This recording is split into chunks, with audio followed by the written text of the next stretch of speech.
Hello dear aspirants, આપ સર્વેનું અમારી YouTube channel game changing સાયકોલોજીમાં હાર્દિક સ્વાગત છે. આજના વિડીયોમાં આપણે પ્રોબેશન ઓફિસર, ચીફ ઓફિસર તેમજ અન્ય કેટલીક સરકારી પરીક્ષાઓ માટે સમાજશાસ્ત્ર એટલે કે સોશિયોલોજી સબ્જેક્ટ અગત્યનું છે અને સાથે સાથે પ્રોબેશન ઓફિસરના નવા ડિક્લેર થયેલા સિલેબસ અકોર્ડિંગ આ સબ્જેક્ટનું વેઇટેજ જે છે એ નિયર અબાઉટ 30 માર્ક્સ જેટલું રહેવાનું છે. અને એ અંતર્ગત આપણે ખૂબ જ અગત્યના પ્રકરણ સામાજિક આંદોલન એના વિશે ચર્ચા કરી રહ્યા છે. આ 77મો વિડીયો છે. જો અગાઉના વિડીયોઝ તમે જોયા ન હોય તો પ્લેલિસ્ટમાં જઈને વિડીયોઝ પણ ચેક કરી લેશો. અગાઉના વિડીયોમાં આપણે સામાજિક આંદોલન એટલે શું અને સાથે સાથે એની કેટલીક વ્યાખ્યાઓ અને એની લાક્ષણિકતાઓ એટલે કે કેરેક્ટરિસ્ટિક્સ વિશે ડિટેલમાં અભ્યાસ કર્યો હતો. જો તમે એ વિડીયો જોયો ન હોય તો પ્લેલિસ્ટમાં જઈને વિડીયો પણ ચેક કરી લેશો.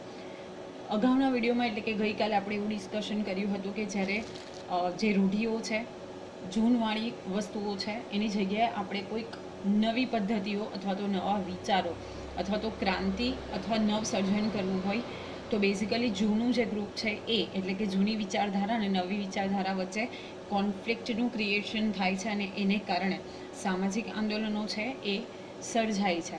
એ વિશેની એ વિશે આપણે ઓલરેડી અભ્યાસ કરી ચૂક્યા છે. હવે આજના વિડીયોમાં આપણે આ ટાઈપ્સ ઓફ મૂવમેન્ટ જેના વિશે પણ આપણે અભ્યાસ કર્યો હતો કે સામાજિક આંદોલનને ઇંગ્લિશની અંદર સોશિયલ મૂવમેન્ટના નામે ઓળખવામાં આવે છે. તો આજના વિડીયોમાં આપણે ટાઈપ્સ ઓફ સોશિયલ મૂવમેન્ટ્સ વિશે અભ્યાસ કરવાના છે. તો વધુ સમય ન બગાડતા તમે અહીંયા જોઈ શકો છો સામાજિક આંદોલનના પ્રકારો, ટાઈપ્સ ઓફ સોશિયલ મૂવમેન્ટ. તો જે સામાજિક આંદોલનો થાય છે એ આપણે જોયું હતું કે એમાં ચોક્કસ ઉદ્દેશ્ય રહેલો છે. ઓકે, ઉદ્દેશ્યને પ્રાપ્ત કરવા માટે ચોક્કસ પ્રકારના આંદોલનો છે જે કરવામાં આવે છે. તો એ બેઝિકલી જે અલગ અલગ આંદોલન થાય છે તો એની અલગ અલગ શ્રેણી એટલે કે અલગ અલગ વર્ગોમાં આપણે એને વિભાજિત કરી શકીએ છીએ અને એને આધારે આપણે જે 4 પ્રકારો છે એ નક્કી કરવાના છે. તો સામાજિક આંદોલનોને કોઈ એક ચોક્કસ શ્રેણીમાં મૂકવા એ ઘણું મુશ્કેલ છે. હવે તમે કયા ટાઈપમાં મૂકો તો એ એકદમ ડિફિકલ્ટ કામ છે. સામાજિક આંદોલનોને તેની લાક્ષણિકતાઓને આધારે જુદા જુદા સમાજશાસ્ત્રીઓએ જુદી જુદી રીતે વર્ગીકૃત કરેલા છે અને તેમ છતાં પણ આપણે વિશ્લેષણાત્મક દ્રષ્ટિએ જોઈએ તો સામાજિક આંદોલનના 4 પ્રકાર દર્શાવી શકાય. હવે આ જે સામાજિક આંદોલનો થાય છે, સોશિયલ મૂવમેન્ટ્સ થાય છે, એમાં રહેલી લાક્ષણિકતાઓ એટલે કે એની જે કેરેક્ટરિસ્ટિક્સ છે એને આધારે અલગ અલગ સોશિયોલોજિસ્ટે એને અલગ અલગ રીતે વર્ગીકૃત કરેલા છે, અલગ અલગ રીતે ડિવાઈડ કરેલા છે. છતાં પણ આપણે જો એનું એનાલિસિસ કરીએ એટલે કે વિશ્લેષણ કરીએ તો એને આધારે બેઝિકલી આપણે સામાજિક આંદોલનના 4 પ્રકારો જે છે એ દર્શાવી શકીએ છીએ. અગત્યનો પ્રશ્ન છે, તમને પૂછાઈ શકે MCQ બેઝ 3 રાઈટ આપ્યા હોય અને એક રોંગ હોય, રાઈટ, અથવા તો તમને આંદોલનના પ્રકાર આપ્યા હોય એની સામે કોઈ આંદોલનનું નામ આપ્યું હોય ને પછી તમારે એને મેચ કરવાનું હોય એવા પ્રશ્ન પણ પૂછાઈ શકે. તો અકોર્ડિંગ ટુ એનાલિસિસ આપણે જે સોશિયલ મૂવમેન્ટ્સ છે એને 4 પાર્ટમાં ડિવાઈડ કરી શકીએ છીએ. એમાં નંબર 1 છે સુધારાવાદી સામાજિક આંદોલન એટલે કે રિફોર્મેટિવ સોશિયલ મૂવમેન્ટ. રિફોર્મ કરવો એટલે કે સુધારો લાવવો, ચેન્જીસ લાવવો, બદલાવ લાવવો. જ્યારે સમાજની અંદર આપણે કોઈક સુધારો ચેન્જ કરવો છે તો રિફોર્મેટિવ સોશિયલ મૂવમેન્ટ. નેક્સ્ટ છે ક્રાંતિકારી સામાજિક આંદોલન એટલે કે રિવોલ્યુશનરી સોશિયલ મૂવમેન્ટ. જ્યારે ક્રાંતિકારી ઢબથી આપણે સામાજિક આંદોલન કરીશું. Letter on we will discuss all the types in detail. Okay, તો ક્રાંતિકારી સામાજિક આંદોલન એટલે કે રિવોલ્યુશનરી સોશિયલ મૂવમેન્ટ. નેક્સ્ટ છે 3rd નંબર પ્રતિરોધાત્મક સામાજિક આંદોલન એટલે કે resistance social movement. And number 4 and last will be વિરોધાત્મક સામાજિક આંદોલન એટલે કે protest social movement. The words here which are given that is very easy and I prefer કે વર્ડ્સ પણ તમને થોડા ખબર હોવા જોઈએ. ઓકે, સુધારાવાદી એટલે કે રિફોર્મેટિવ, ક્રાંતિકારી એટલે કે રિવોલ્યુશનરી, પ્રતિરોધાત્મક એટલે કે રેઝિસ્ટન્સ અને વિરોધાત્મક એટલે કે પ્રોટેસ્ટ. તમે આ રેઝિસ્ટન્સ વર્ડ ઘણી બધી જગ્યાએ સાંભળ્યો હશે. ઓકે, પ્રતિરોધાત્મક ઘણી બધી એડવર્ટાઇઝમેન્ટમાં પણ તમે જોયું હશે, water resistance. Okay, accident related કોઈ પણ હોય તો એના બચાવ અંગે આ રેઝિસ્ટન્સ વર્ડ છે એ ફ્રિકવન્ટલી યુઝ થતો હોય છે. તો 4 જે ટાઈપ્સ ઓફ સામાજિક આંદોલન એટલે કે સોશિયલ મોમેન્ટ્સ છે એ તમારે ધ્યાન રાખવાના છે. સુધારાવાદી સામાજિક આંદોલન, ક્રાંતિકારી સામાજિક આંદોલન, પ્રતિરોધાત્મક સામાજિક આંદોલન અને વિરોધાત્મક સામાજિક આંદોલન. હવે એક પછી એક આપણે દરેકે દરેક જે આંદોલનો છે એને ડિટેલમાં સમજવાની કોશિશ કરીએ. તો સૌપ્રથમ છે સુધારાવાદી સામાજિક આંદોલન. આપણે હમણાં જ જોયું કે બેઝિકલી રિફોર્મેટિવ સોશિયલ મોમેન્ટ શું છે, તો એના વિશે આપણે થોડું ડિટેલમાં જોઈએ. તો વર્તમાન સામાજિક સ્થિતિને સુધારવા માટેના આંદોલનને સુધારાવાદી સામાજિક આંદોલન કહે છે. એક જ વર્ડ જે છે કીવર્ડ તરીકે તમારે યાદ રાખવાનો છે, વર્તમાન સામાજિક સ્થિતિ. ઓકે, કરંટમાં જે સમાજની અંદર સ્ટેટસ છે, જે સ્થિતિ છે, જે પોઝિશન છે, એને જ્યારે આપણે સુધારવા માટે કોઈ આંદોલન કરીએ છીએ તો એને આપણે સામાજિક આંદોલન કહીએ છીએ. અગાઉના વિડીયોમાં આપણે એ પણ ચર્ચા કરી હતી કે એક ગ્રુપ હોવું જોઈએ. ઓકે, એક સમૂહ હોવો જોઈએ. એક કે બે વ્યક્તિ જો વિરોધ કરતો હોય તો એને આપણે આંદોલન તરીકે ઇન્ડિકેટ કરી શકીએ નહીં. તો જ્યારે વર્તમાન સામાજિક સ્થિતિ છે એટલે કે સમાજની જે વર્તમાનની પરિસ્થિતિ છે એને સુધારવા માટે કોઈક એફર્ટ્સ કરવામાં આવે તો એને આપણે સુધારાવાદી સામાજિક આંદોલન તરીકે ઓળખીએ છીએ. સુધારાવાદી સામાજિક આંદોલન સમાજના કોઈ એક પક્ષ કે કેટલાક ભાગોમાં જ પરિવર્તન લાવે છે. અગેન ખૂબ અગત્યનું છે કે કોઈ એક પક્ષ કે કેટલાક ભાગોમાં પરિવર્તન લાવે છે. જો આપણે જોયું કે વર્તમાન સામાજિક સ્થિતિને ચેન્જ કરવાની છે, માની લઈએ કે કોઈ એક કમ્યુનિટી છે એમાં પ્રોબ્લેમ છે, તો કોઈ એક કમ્યુનિટીના લોકો છે એ શું કરશે, આંદોલન કરશે. તો એને કારણે કોઈ એક ચોક્કસ પક્ષ હોય અથવા તો કેટલાક જે ચોક્કસ ભાગો છે જે તે કમ્યુનિટી છે અથવા તો એ કમ્યુનિટી જે તે વિસ્તારમાં રહે છે તો એટલા જ ભાગમાં પરિવર્તન આવે છે. પૂરેપૂરા સમાજમાં પરિવર્તન અહીંયા આવતું નથી. આ પ્રકારના આંદોલનો વર્તમાન સામાજિક વ્યવસ્થા સામે પડકારરૂપ હોતા નથી, પરંતુ સમાજમાં જે રીત રિવાજો છે તેને ટકાવી રાખવાનો પ્રયત્ન કરે છે. તો આ પણ અગત્યનું છે કે જ્યારે આપણે આ સુધારાવાદી સામાજિક આંદોલનની વાત કરીએ તો જે વર્તમાન સામાજિક વ્યવસ્થા છે, ઓકે, એટલે કે સમાજની જે સામાજિક વ્યવસ્થા છે, જે મેનેજમેન્ટ છે, એની સામે કોઈ પણ પ્રકારનો પ્રોબ્લેમ ક્રિએટ કરતા નથી, એની સામે ચેલેન્જિંગ નથી, એની સામે પડકારરૂપ નથી, પરંતુ સમાજમાં જે રીત રિવાજો છે, ઓકે, જે ટ્રેડિશન્સ છે, એથિક્સ છે, બિલીફ છે, તો એને ટકાવી રાખવાનો પ્રયત્ન કરે છે. માની લઈએ કે ફોર એક્ઝામ્પલ કોઈ કમ્યુનિટી છે તો એમાં એક પર્ટિક્યુલર તહેવારની ઉજવણી થતી હોય પણ બીજો વર્ગ ના કહે છે કે નહીં, આ વસ્તુ નહીં થવી જોઈએ, તો એ જે તહેવારોની ઉજવણી થાય છે તો એને ટકાવી રાખવા, એ પરંપરા જે છે, રીતિ રિવાજ છે, એને ટકાવી રાખવા માટે આ સુધારાવાદી સામાજિક આંદોલન જે છે એ કરવામાં આવે છે. સુધારાવાદી સામાજિક આંદોલન નૈતિકતા સાથે જોડાયેલું હોય છે. ઓકે, તો નૈતિકતાની સાથે જોડાયેલું આંદોલન છે અને તેની સાથે સામાજિક પ્રતિષ્ઠા પણ જોડાયેલી હોય છે. ઓકે, એક પ્રકારની સોશિયલ રેપ્યુટેશન પણ સંકળાયેલી છે અને સાથે સાથે નૈતિકતા પણ જોડાયેલી છે. સમાજના મોટાભાગના લોકો જે સમસ્યાઓ પ્રત્યે ઉદાસીન હોય છે તેવી સમસ્યાઓ પ્રત્યે લોકોનો જનમત જાગૃત કરવાનો પ્રયત્ન આ પ્રકારના આંદોલનો દ્વારા કરવામાં આવે છે. હવે સમાજના મોટે ભાગેના લોકો જે કોઈ સમસ્યાઓ છે પરંતુ એની સામે ધ્યાન નથી આપતા અથવા તો એને અવોઇડ કરે છે, તો એ સમસ્યાઓ પ્રત્યે લોકોને અવેર કરવા માટે, લોકોને જાગૃત કરવા માટે આ આંદોલન થકી પ્રયત્ન કરવામાં આવે છે. સુધારાવાદી આંદોલનનું કાર્ય સમાજમાં એક આદર્શ પ્રસ્થાપિત કરવાનું છે, એક આઈડિયલ સેટ કરવાનું છે, એક લેવલ સેટ કરવાનું કાર્ય જે છે એ આ સુધારાવાદી આંદોલનનું છે. આ પ્રકારના આંદોલનોમાં નેતા કે સભ્યો મોટાભાગે એવા લોકો હોય છે જે આવી સમસ્યાઓનો ભોગ બન્યા હોય. સીધી વસ્તુ છે કે જે દાઝે, ઓકે, તો એ પછી કેર કરે. તો આમાં જે પ્રકારના નેતા છે, જે સભ્યો છે, જે આ સુધારાવાદી આંદોલનમાં ભાગ લે છે, એ એવી વ્યક્તિઓ છે કે જે કોઈ પ્રોબ્લેમ ઓલરેડી ફેસ કરી ચૂકી છે, ઓકે, અથવા તો કોઈક સમસ્યા છે એનો ભોગ બની છે. તો એવા પ્રકારના જે લોકો છે, નેતાઓ છે, સભ્યો છે, એ આમાં ભાગ લે છે. સુધારાવાદી આંદોલનો સમાજના લોકોની પરંપરાગત માન્યતાઓ, કર્મકાંડો, વલણો તથા જીવન પદ્ધતિમાં પરિવર્તન લાવવાનું કાર્ય કરે છે. અગેન ઇમ્પોર્ટન્ટ છે કે જે કોઈ માન્યતાઓ છે પરંપરાગત એટલે કે ટ્રેડિશનલ, આપણી જે બિલીફ છે, કર્મકાંડ છે, ઓકે, સાથે સાથે વલણ છે, એથિક્સ છે, જીવન પદ્ધતિ છે, તો એમાં પરિવર્તન લાવવાનું જે કાર્ય છે એ આ સુધારાવાદી આંદોલન કરે છે.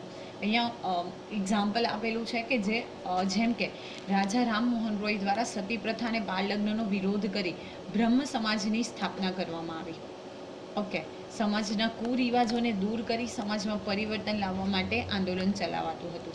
તો બેઝિકલી આપણે જો વાત કરીએ રાજા રામમોહન રોયની, તો એમની જ ભાભી જે છે એટલે કે એમના મોટા ભાઈની જે વાઈફ હતા, તો એમને આ સતી પ્રથાનો સામનો કરવો પડ્યો હતો. તો એ બધી વસ્તુઓથી પોતે પરિચિત હતા કે આ સમાજના જે દૂષણો છે એને કોઈ પણ હદે નાબૂદ કરવા રહ્યા.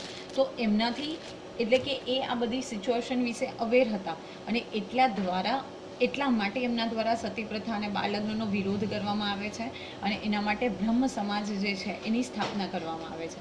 સાથે સાથે આ બ્રહ્મ સમાજની સ્થાપના કરી અને સમાજમાં જે કુરિવાજો પ્રવર્તતા હતા, જેમ કે સતી પ્રથા છે, બાળ લગ્ન છે, તો એને બંધ કરી અને સમાજના લોકો નવી વિચારસરણી એક્સેપ્ટ કરે, સમાજમાં પરિવર્તન લાવવામાં આવે, એ હેતુથી આંદોલન ચલાવવામાં આવતું હતું.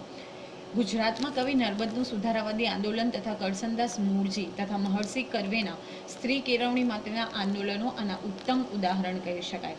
આ પ્રકારના આંદોલનો શાંતિપૂર્વક અને અહિંસક હોય છે. This is again very important કે શાંતિપૂર્વક હોય છે અને અહિંસક હોય છે. અહીંથી એક્ઝામ્પલ્સ છે ખૂબ અગત્યના છે. કવિ નર્મદ દ્વારા જેમનો જન્મ જે છે સુરતમાં થયો હતો અને એમની જે પ્રતિભા છે એને પ્રજ્વલિત રાખવા માટે સુરતમાં આવેલી એટલે કે સાઉથ ગુજરાતની જે યુનિવર્સિટી છે, સુરતમાં આવેલી યુનિવર્સિટી છે, એમનું નામ વીર નર્મદ સાઉથ ગુજરાત યુનિવર્સિટી આપવામાં આવ્યું છે. તો કવિ નર્મદ જે છે એમના જે સુધારાવાદી આંદોલનો હતા, પ્લસ કરસનદાસ મૂળજી અને મહર્ષિ કર્વે, એમાં કવિ નર્મદ જે છે અને કરસનદાસ મૂળજી જે છે એ ગુજરાતી સાહિત્યના ખૂબ મોટા ગણાતા નામો છે.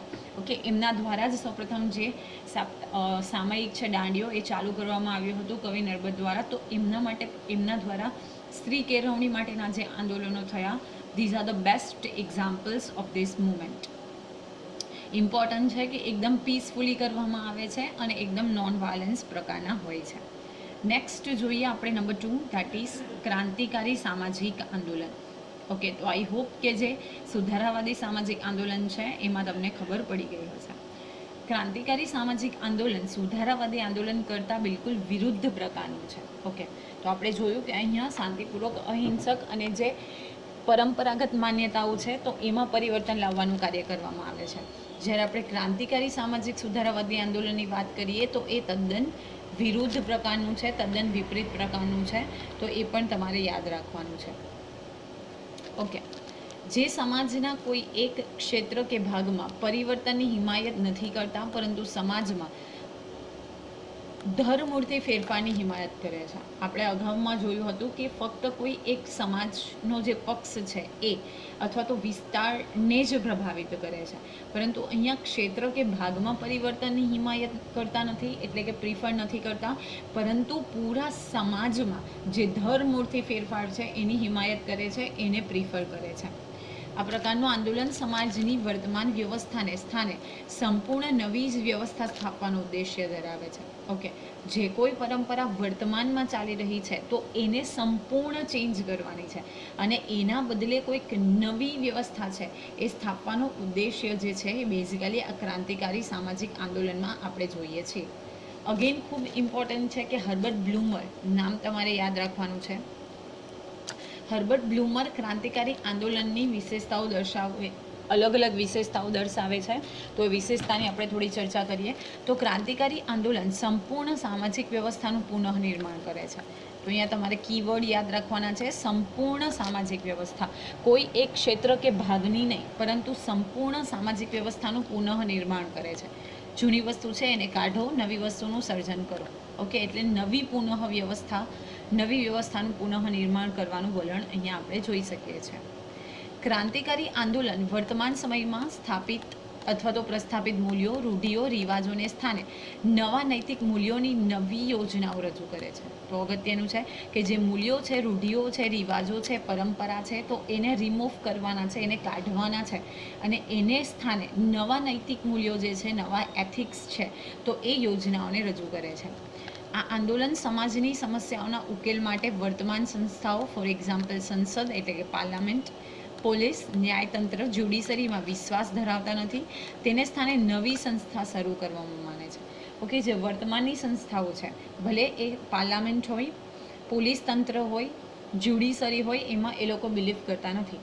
એને સ્થાને નવી જ સંસ્થાઓ તે લોકો શરૂ કરવામાં માને છે. આ આંદોલન સમાજની સમસ્યાઓના ઉકેલ માટે વર્તમાન સંસ્થાઓ, સંસદ, પોલીસ, ન્યાયતંત્રમાં વિશ્વાસ ધરાવતા નથી અને નવી સંસ્થામાં શરૂ કરવામાં માને છે. આપણે જોયું આંદોલનમાં લોકમત ઊભો કરવામાં આવતો નથી, પરંતુ લોકોને જ પોતાના પક્ષમાં લઈ લેવામાં આવે છે. શું અહીંયા કોઈ લોકમત ઊભો નથી કરવામાં આવતો, એટલે કે પબ્લિક રિફરેન્ડમ જે છે ક્રિએટ કરવામાં નથી આવતો, પરંતુ પોતાનો જે પક્ષ છે, પોતાની જે વિચારધારા છે, એમાં જ લોકોને સાંકળી લેવામાં આવે છે, એમાં જ લોકોને આવરી લેવામાં આવે છે. આ પ્રકારના આંદોલન મોટે ભાગે સમાજના નિમ્ન વર્ગોમાંથી ઉદ્ભવે છે, કારણ કે તેઓનું શોષણ વધુ થતું હોય છે. જે સમાજના નીચા ગણાતા વર્ગો છે, નિમ્ન વર્ગો છે, તો એમાંથી આ પ્રકારના આંદોલનો ઉદ્ભવે છે, કારણ કે એમનું શોષણ સૌથી વધુ થતું હોય છે. એટલે શોષણથી દૂર થવા માટે અથવા તો એનો વિરોધ કરવા માટે એક પોતે પક્ષ બનાવે છે અને લોકો દરેકે દરેક લોકો જે આ નિમ્ન વર્ગોમાંથી આવે છે અથવા તો જેનું શોષણ થઈ રહ્યું છે એને પોતાના જ પક્ષમાં લઈ લેવામાં આવે છે. ક્રાંતિકારી આંદોલનમાં સમાજ બે ભાગમાં વહેંચાઈ જાય છે. તો આ પણ અગત્યનું છે કે જ્યારે આપણે ક્રાંતિકારી રિવોલ્યુશનરી સોશિયલ મૂવમેન્ટની વાત કરીએ ત્યારે પૂરી સોસાયટી જે છે, સમાજ છે, એ બે ભાગમાં ડિવાઈડ થઈ જાય છે, વહેંચાઈ જાય છે. એક વર્ગ એવો છે કે જેની પાસે ઉત્પાદનના સાધનોની માલિકી હોય છે અને બીજો વર્ગ એવો છે જેની પાસે ઉત્પાદનના સાધનોની માલિકી નથી, પણ તેઓ પાસે શ્રમ હોય છે. આ પ્રકારના આંદોલનો આ બંને પ્રકારના વર્ગો વચ્ચેના સંઘર્ષમાંથી ઉદ્ભવતા હોય છે. તો અગત્યનું છે કઈ રીતે આ ક્રાંતિકારી આંદોલન જે છે ક્રિએટ થાય છે. તો સમાજ જે છે બે ભાગમાં વહેંચાઈ જાય છે. એક વર્ગ એવો છે કે જે ઓનર છે, ઓકે, જેની પાસે ઉત્પાદનના સાધનો છે, એની માલિકી છે, ઓકે, એનો રાઇટ છે, પોતે એના ઓનર્સ છે. ફોર એક્ઝામ્પલ કે જેની પાસે લેન્ડલોર્ડ્સ, ઓકે, એટલે કે જેની પાસે જમીન છે એ.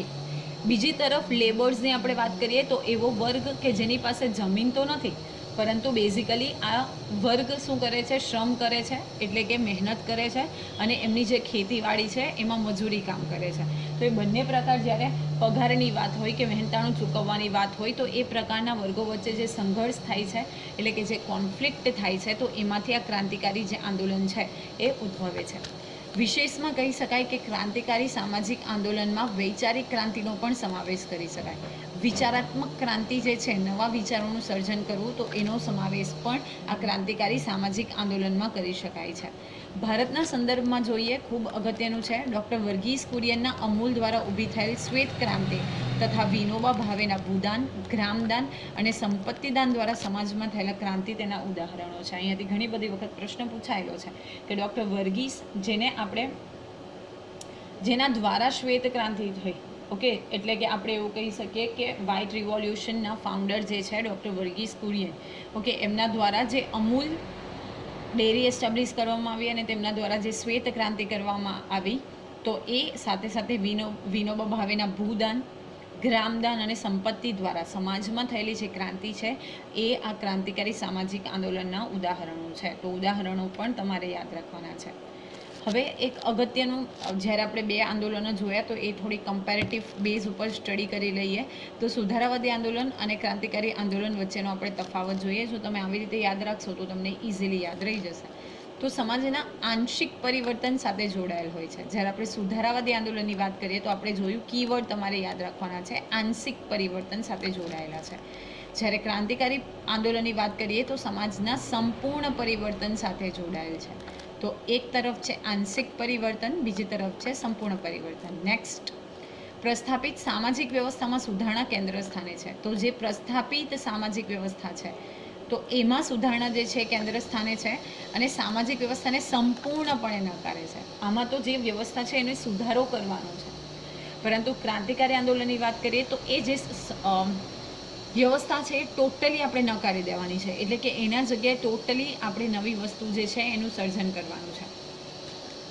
નેક્સ્ટ છે આંદોલનો સાથે આદર અને સન્માન જોડાયેલા છે. તો આદર અને સન્માન જે છે અહીંયા આપણે જોઈ શકીએ છીએ. આંદોલન સાથે આદર સન્માન જોડાયેલા હોતા નથી, કારણ કે સ્થાપિત નિયમો અને વ્યવસ્થાનો અસ્વીકાર કરવામાં આવતો હોય છે. અહીંયા કોઈ રેપ્યુટેશન આદર સન્માન નથી, કારણ કે જે કોઈ વ્યવસ્થા છે એને ટોટલી તમે નકારો છો, એનાથી ટોટલી તમે ઓપોઝ છો. તો એટલા માટે અહીંયા કોઈ પણ પ્રકારનો આવો આદર કે સન્માન જે છે એ જોઈ શકાતું નથી. લોકમતને સમસ્યાના સમાધાન માટે તૈયાર કરવામાં આવે છે. પબ્લિક રિફરેન્ડમ ક્રિએટ કરવામાં આવે છે. આ પ્રકારના આંદોલનોમાં જબરદસ્તીથી લોકોને પોતાના પક્ષમાં લાવવાનો પ્રયત્ન કરવામાં આવે છે. જ્યારે ટોટલી તમે ચેન્જ કરવા માંગો છો તો ક્રાંતિકારી આંદોલનમાં બળજબરીપૂર્વક લોકોને શું કરવામાં આવે છે, જે તે પક્ષ હોય તો એની તરફે કરવામાં આવે છે. આ આંદોલન મધ્યમ વર્ગ દ્વારા ચલાવવામાં આવે છે. તો મધ્યમ વર્ગ ઇઝ કીવર્ડ. આ આંદોલન મહદઅંશે શોષિત વર્ગમાંથી ઉદ્ભવે છે, જેનું શોષણ થયું છે અથવા તો નિમ્ન વર્ગો છે, તો એમાંથી આ ક્રાંતિકારી આંદોલન જે છે એ ક્રિએટ થાય છે. આ આંદોલન સામાજિક પરિવર્તન માટે બહુ ગંભીર હોતા નથી. તેનો ઉદ્દેશ સમાજમાં આદર્શ મૂલ્યોની પુનઃસ્થાપનાનો છે. ઓકે, કોઈ ગંભીર અથવા તો ખૂબ ડીપ ઇફેક્ટ જે છે અહીંયાથી ક્રિએટ થતી નથી, કારણ કે એનું જે એમ છે એ છે આદર્શ મૂલ્યોની પુનઃસ્થાપના કરવી. જ્યારે ક્રાંતિકારી આંદોલનનો મુખ્ય હેતુ વર્તમાન પ્રસ્થાપિત વ્યવસ્થાને નષ્ટ કરી તેના સ્થાને નવી વ્યવસ્થા સ્થાપિત કરવાનો છે. આપણે જોયું સંસદ છે, પોલીસ છે, ન્યાયતંત્ર છે, તો એ ટોટલી ચેન્જ કરી અને એની જગ્યા પર ઓલ્ટરનેટિવ તરીકે કોઈક નવા વ્યવસ્થા અથવા તો નવી સંસ્થાઓને સ્થાપિત કરવાનો એમ છે. સુધારાવાદી આંદોલનો શાંતિપ્રિય અને અહિંસક હોય છે. તો અહીંયા શાંતિપ્રિય અને અહિંસક છે, જ્યારે ક્રાંતિકારી આંદોલનો જે છે મહદઅંશે હિંસક હોય છે. તમે અહીંયા હિંસક પ્રવૃત્તિ, તોડફોડની પ્રવૃત્તિ, મારામારી, ઓકે, જે સરકારી મિલકતો છે એને નુકસાન, તો એ બધું આ ક્રાંતિકારી આંદોલનમાં આપણે જોઈ શકીએ છીએ. તો આશા રાખું છું કે આજના વિડીયોમાં આપણે જે સુધારાવાદી આંદોલન અને સાથે સાથે ક્રાંતિકારી આંદોલન, એની કેરેક્ટરિસ્ટિક અને તેને આપણે ડિફરન્સના રૂપમાં ભણીએ, એમાં તમને ખ્યાલ આવ્યો હશે. જો વિડીયો પસંદ પડે તો વિડીયોને લાઇક કરી અને શેર કરવાનું ભૂલશો નહીં. અને આવા જ વધુ વિડીયોની અપડેટ્સ મેળવવા માટે even you can subscribe our YouTube channel game changing psychology. Thank you for watching the video. Have a nice day.